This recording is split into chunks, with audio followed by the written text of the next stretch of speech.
Yaani huyu jamaa amekuja kwa kasi namna hiyo, Range Rover Alafu anaitwa Madam Boss. La la la, Peter nimebaki nikiwa nimekakamaa. Ila amekuwa mrembo, Amanda amekuwa mrembo sana. Urembo wake umezidi kuongezeka. Najuta kwa nini nilimfukuza. Nilikaa na Zakala. Yani kwa nini nilichukua kiturufe nikaacha mwanamke mrembo namna ile? Sina mtu mwingine wa kuweza kuongea naye. Sina mtu mwingine wa kuweza kuongea naye. Sikutaka kuongea na wewe kwa sababu najua na wewe ni miongoni mwa watu mnaonicheka. Lakini sina namna. Naomba tu uweze kunisikiliza. Sijawahi kuumia kama nilivyoumia leo. Nina maumivu ndani ya moyo wangu. Natamani kufa. Natamani ardhi iweze kupasuka niweze kuingia kwa kile ambacho nilichokisikia katika masikio yangu. Sikuwahi kujua kama siku moja Tony atafanya mambo ya ajabu namna hii. Pole Ana, pole sana. Najua hata nikisema chochote kwa sasa hakiwezi kuwa na maana kwako, kwa sababu ni kweli una maumivu. Ni kweli kitu ambacho ulikuwa unakipenda na kukitarajia hakijaweza kutokea. Lakini mimi niseme tu kitu kimoja. Mwenyezi Mungu ana mipango mingi na kila mmoja wetu. Haijalishi umepita katika shida gani, haijalishi umekataliwa mara ngapi, atatokea tu mtu wa kufanana na wewe. Atatokea wapi Imelda? Atatokea wapi? Yaani alipokufa yule mama, ndo maisha yangu yalianza kutawanyika. Nimejitoa, nimejituma. Kila wakati nilikuwa na ndoto za kuweza kuwa na familia na Tony. Angalia sasa hivi, Tony ananiambia katika macho yangu na masikio yangu nikiwa nasikiliza kwamba Amanda ni mwanamke wake. Ina maana wakati wote wamekuwa wakipumbaza watu, wanadeti. Lakini katika haya maisha sio kile unachokitaka una uwezo wa kukipata. Lakini pia sio kitu kibaya kuweza kukosa kile ambacho unachokitaka. Sio kwamba nakuambia kwa sababu haya yaliyotokea, lakini pia ilikuwa inaonekana upendo wenu ulikuwa upande mmoja. Wewe ndio ulizidi kumpenda Bwana Tony. Lakini Bwana Tony alikuwa anaonekana kabisa wewe na kuchukulia kama ndugu yake, rafiki yake. Usiharibu hata hicho kidogo kilichobaki. Kinaweza kukusaidia. Wewe unajua una ndoto nyingi na pia una akili. Unaweza kumtumia katika kufanikisha ya kwako. Hivi Imelda, unafikiri hata nina nguvu ya kwenda huko ofisini? Unafikiri nina nguvu ya kuweza kukaa hata meza moja na Tony tukakaa tukaongea? Kila nikikumbuka kile kilichotokea naishiwa na nguvu. Nimefurahi sana kakangu umeweza kurejea tena. Na kuhusiana na hilo swala uliloniambia, sidhani kama unatakiwa ujihusishe tena na kesi ya Maria. Tayari polisi wanafanya kazi yake. Kwa nini mamake aliamua kuja kukuomba wewe msamaha na sio Maria mwenyewe? Kwa sababu Maria ndo ambaye amefanya hicho kitendo. Na kama tunavyojua mamake alikuwa hakupendi. Sasa anakuja kukuomba msamaha ili weje? Ili ufute kesi amrudishe mtoto wake uraiani ama ni kitu gani? Maanake mimi nashindwa kuelewa. Amanda mdogo wangu, ninachokiangalia sasa hivi mimi ni afya yangu. Kuhusiana na hizo kesi zao, wao wanaweza kuamua vile wanavyotaka. Mimi hata sijali na wala sitaki kufuatilia. Lakini nimeona ni vyema nikawaambia ukweli, kwa sababu kiukweli mimi nilimuondoa mama yake na sikutaka hata kuongea naye. Kwa sababu kama aliweza kuyafanya haya, anaweza kuyafanya mengine mengi kwa mtu mwingine. Maria ni mtu mwenye roho mbaya na anajijali yeye peke yake tu. Na si roho mbaya tu kakaangu, na majivuno pia. Yaani ana majivuno kupita kiasi. Lakini pia sio wewe tu ulikuja kuonwa na mamake Maria. Mimi Peter alinifuata. Akawa anajaribu kuomba msamaha. Lakini kwa sababu mimi hapa na Tony kama unavyojua sasa hivi tuko karibu. Tuna mahusiano kakaangu. Sitaki kukuficha hilo. Na sikuona sababu ya kuweza kumkatalia Tony. Ni mtu mwenye upendo na mtu mwenye kujali. Nimeona kwamba Tony anaweza kanipa ile furaha ambayo mimi sikuwahi kuipata. Kwa hiyo nimemwambia kabisa Peter akae mbali na mimi. Sitaki kabisa kumuona. Tena Peter ni mwanaume ambaye ni mjinga sana. Hivyo unajua, kipindi ambacho niko na Maria, Kile kipindi cha mwanzoni Maria alikuwa anatoka na Pita, lakini nilikuwa nikimuuliza Maria anakataa, na wakati nilithibitisha kabisa. Yaani dadangu ilikuwa inaniumiza kiasi kwamba hata siwezi kusema. Pita na Maria ni sawa sawa, na ukiona Pita amekuja kuomba msamaha, maana yake kuna kitu anakitaka dadangu. Hawa watu wamezoea kuchukua vitu kutoka kwa watu, inabidi tukae nao sana mbali. Sitaki mazoea naye kabisa kakaangu, wala siwezi. Yaani hata angekuwa amebaki Pita peke yake nisingeweza. Nimemsamehe aendelee na maisha yake. Nashukuru Mungu hata alinipiga teke. Nimekuja kuangukia sehemu ambako nina watu naweza kusema hata wananijali. Ni kweli dadangu, sio kila kinachotokea kwako ukakiona kama ni bahati mbaya. Vingine vinakuja kwa faida, si unaona sasa? Hakuna risasi yoyote ambayo mimi niliweza kukodishia. Kiukweli mimi sihusiki na biashara ya risasi. Mimi nauza vyuma chakavu. Sasa hapo kwenye biashara ya risasi, huyo mwanamke tu atakuwa amekosea. Aeleze vizuri ile nani ambaye amempatia hiyo risasi. Na mimi nitakuwa na risasi nafanya nayo nini? Tena risasi ambayo haijatengenezwa hapa nchini. Hapana, huyo mwanamke ni tapeli. Aeleze vizuri huko alikoitoa. Yaani kwa jinsi ambavyo unavyoniona mimi afande, naweza kumiliki vitu kama hivyo. Yaani Jackson, unaniuliza tena mimi maswali? Unaniuliza maswali?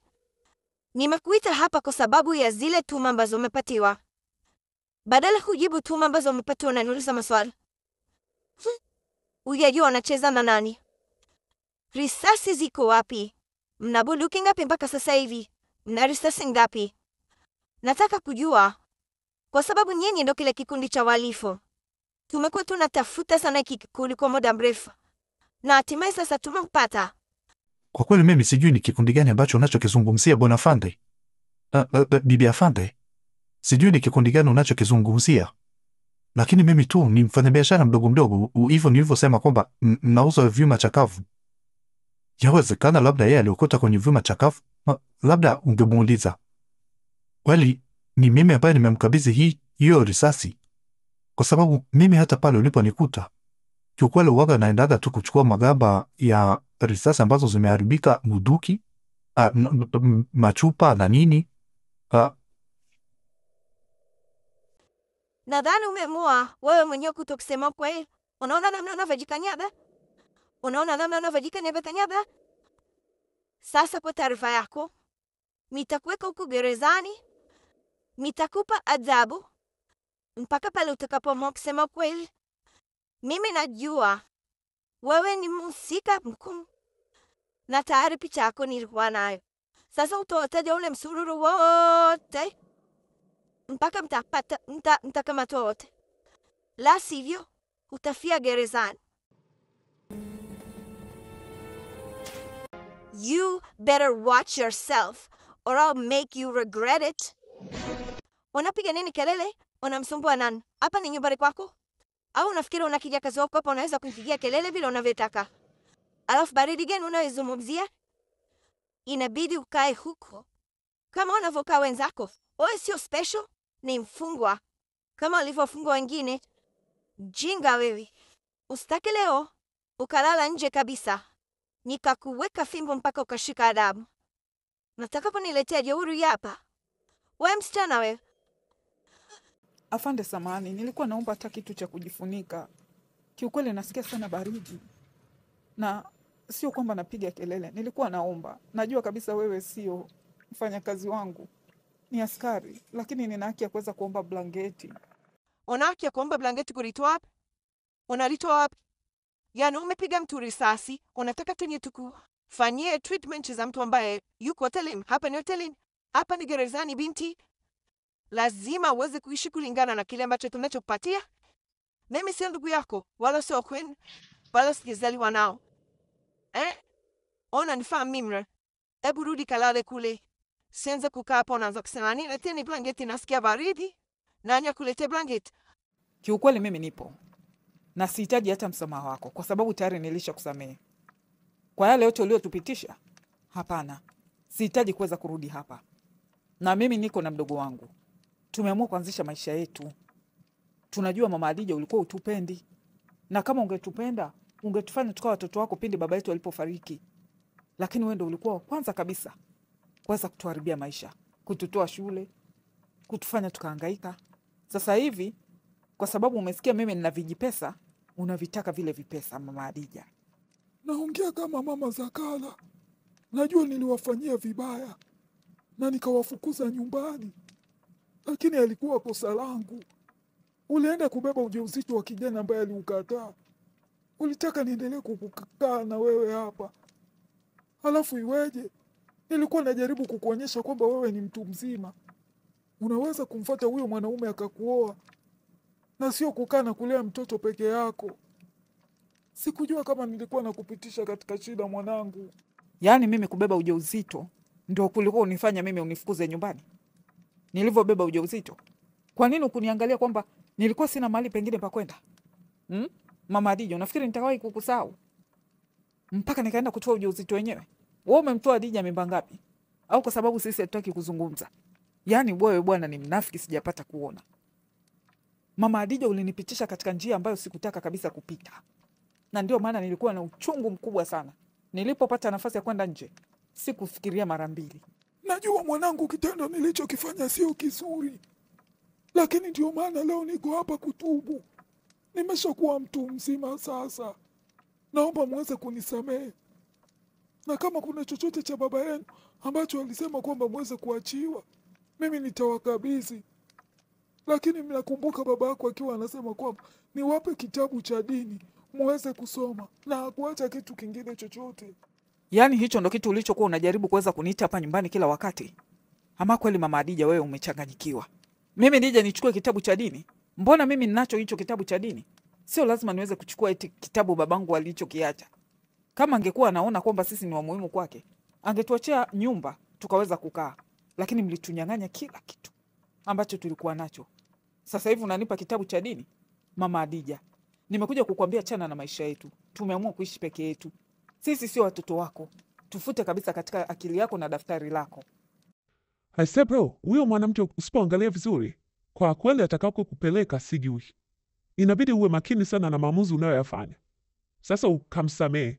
Sikatai kwamba unaweza kumsamehe kwa sababu alikuwa ni mwanamke wako, na wewe unamjua zaidi kuliko hata sisi watu wa nje. Sisi tunaweza kukushauri vile ambavyo tumeona tukio na namna ambavyo ulivyopigania uhai wako, lakini wewe ndo unajua ulikuwa unaishi naye vipi. Je, akitoka huko hata kuja kukumaliza? Kwa sababu mimi kwangu na Amanda, mtu yoyote asinichezee. Kiukweli siwezi kumruhusu mtu tena akaingia katika maisha yangu na kuja kuniharibia. Mimi na Maria tayari tulishaufunga ukurasa. Kakaangu, mimi nimekuambia tu ili uweze kukaa na kujua, lakini sina mpango kabisa na hiyo kesi, wala sina mpango kabisa kuweza kuzungumza na Maria. Alikonipitisha siwezi kusahau. Sijawahi kumlipa mabaya yule mwanamke zaidi ya upendo, na hata aliponifukuza sikumuuliza mara mbili wala sikumwekea kinyongo. Niliondoka nikijua kwamba pale sio kwangu. I think bro, hebu tuiachie mahakama iweze kufanya kazi yake. This is the right time for you to fight with your life, na sio kukaa kuanza kujirudisha nyuma huko ulikotoka. Hiyo ni kama sinema ambayo tayari ilikwisha malizika kitambo. Hatutaki tena kuanza kufikiria huko. Huyo Maria inabidi apambane na kesi ambayo alikuwa nayo, na mamake asijaribu kwa namna yoyote ile kukulagai ili ukafute kesi, kwa sababu mtoto wake aliyatafuta na ameyapata alichokipanda. Ni kweli kabisa bro, lakini pia naomba sana, kwa sababu muda mwingi unakopa na Amanda, uweze kumwangalia Amanda sana. Sidhani kama yule mwanaume ambaye alitoka kwake, ambaye alimnyanyasa sana mpaka akapitia zile changamoto alizopitia, sidhani kama nia njema kwake. Huyo mwanaume ni mtu mbaya sana. Hata mke wangu aliwahi kuwa ni mwanamke wake. What?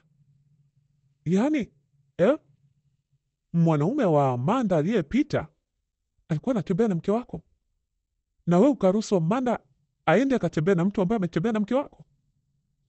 No bro, sikujua. Yaani nilikuja kujua wakati tayari ni too late, na iliniumiza sana. Sikuweza hata kumwambia dadangu. Nimekuja kumwambia tu kipindi ambacho tayari mimi na yule mwanamke hatuelewani, kwa sababu nilijitahidi kuficha. Nilijitahidi kuficha madhaifu ya mke wangu. Ninachojiuliza, sijui ni kwa nini Rakia ameamua kwenda kukaa kwa huyo Tony. Ni kweli Tony amewapatia mahali pa kukaa, which is very nice. Lakini mwanaume inabidi apambane na maisha yake. Ina maana sasa analelewa kama mtoto wa kike. Yaani nashindwa kumwelewa kabisa rafiki yangu. Na sijapata muda wa kuweza kukaa naye kwa sababu aliniambia leo atakuwa ametoka. Natafuta siku niweze kukaa naye. Haya maisha ya mteremko haya ndio yanayomrudisha nyuma. Ile ya mali ya bwana. Wewe muone rafiki yako kama ana pepo la kulelewa. Yaani ametoka huko yaliyompata yote, amerudi kwa mwanaume mwingine. Yaani mwanaume mwenzake anaweza kumweka nyumbani. We mali ya wewe. Huyu rafiki yako kweli una uhakika kwamba ana akili timamu kichwani mwake? Na kama ana akili timamu, ni mwanaume aliyekamilika? Ni mwanaume gani anaweza kwenda kukaa kwa mwanaume mwenzake? Inabidi apambane yeye aweze kujisimamia, akae kwake. Hicho ndo nilichokuwa nakifikiria mimi, kwamba kama mtu ameshapatiwa ajira, kuna haja gani tena kwenda kukaa nyumbani kwa mtu mwingine, wakati kule ulikotoka kule ulifukuzwa nyumbani kwa mwanamke wako, tena ulifukuzwa na kabegi kamoja tu. Utajijenga lini kama mtoto wa kiume? Hivyo ndo vitu ambavyo mimi vinanishangaza. Mwanaume ameumbiwa kupambana, mwanaume ameumbiwa kuzungusha akili. Ukikaa ukipata maisha mazuri unajibweteka. Atafanya maisha yake lini? Si mpaka hayo maisha awe nayo. Sasa kama analelewa na maisha gani? Si anafuata tu taratibu za mtu, kama vile mtu akiamka nyumbani kwake anavyopanga majukumu. Pale ataweza kweli, hata kama ndio ana kamchumba kake huko pembeni. Yeye na mke wake tayari wameshaachana na talaka wameshapeana. Usitake kuniambia kwamba huyo rafiki yako hataki tena kuwa na mtu mwingine ndio ampeleke katika nyumba huyo rafiki yake aliyemsaidia? Hebu ongea na huyo rafiki yako awe na akili bwana, amke apambazuke. Amelala sana, amezorota kama ugoro wa juzi. Hivi unajua Peter alivyokuwa na akili? Eti alinisimamisha akataka kuongea na mimi. Amejidai eti ananiomba msamaha. Peter huyu mimi ninayemjua, alivyokuwa mjeuri, mwenye dharau, anakuja kuniomba msamaha mimi? Yaani vishetani vingine bwana, vinakuona kuna wakati ambao unataka kuwa na furaha, vinataka kukurudisha katika machozi na uchungu.